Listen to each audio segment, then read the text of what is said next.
बिस्मिल्लाहिर्रहमानिर्रहीम। अस्सलाम वालेकुम। आज मैं आपके साथ कंडेंस्ड मिल्क बनाने की रेसिपी शेयर कर रही हूँ, जो ना सिर्फ हमारी स्वीट डिशेस को टेस्टी बनाता है बल्कि स्वीट डिशेस तैयार करने में भी आसानी होती है। इसकी मदद से आप झटपट स्वीट डिशेस इजीली तैयार कर सकती हैं। तो कंडेंस्ड मिल्क बनाने के लिए मैं 2 कप दूध को एक पैन में डालकर उस वक्त तक बॉईल करूंगी जब तक ये क्वांटिटी में हाफ ना हो जाए, यानी 2 कप दूध है तो ये बॉईल होकर 1 कप रह जाए। बॉईल होने के दौरान वक्फे से चम्मच चलाते रहें ताकि दूध बॉईल होकर बर्तन से बाहर ना निकले और ना ही कढ़ाई के किनारों पर जमना शुरू हो।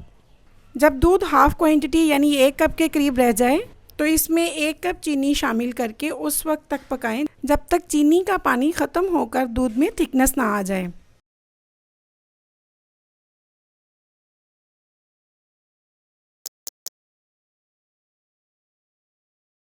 चम्मच मुसलसल चलाते रहें। ये देखें, इतना पकने के बाद दूध का कलर बिल्कुल आपके बाज़ार जैसे कंडेंस्ड मिल्क जैसा नज़र आ रहा है और काफ़ी थिक भी हो चुका है।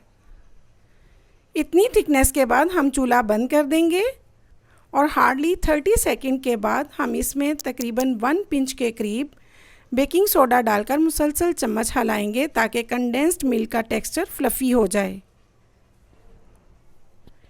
कंडेंस्ड मिल्क को घर में तैयार करने में सिर्फ 15 मिनट आपको रिक्वायर्ड है। आप इसको 2 माह तक फ्रिज में रख सकती हैं और वक्तन फ़वक्तन अपनी ज़रूरत पूरी कर सकती हैं। यकीनन आपको मेरी कंडेंस्ड मिल्क बनाने की इकोनॉमिकल रेसिपी पसंद आई होगी। इसे ज़रूर ट्राई कीजिए। पसंद आए तो लाइक करें, शेयर करें और मेरे चैनल को ज़रूर सब्सक्राइब करें। बहुत शुक्रिया। अल्लाह हाफ़िज़।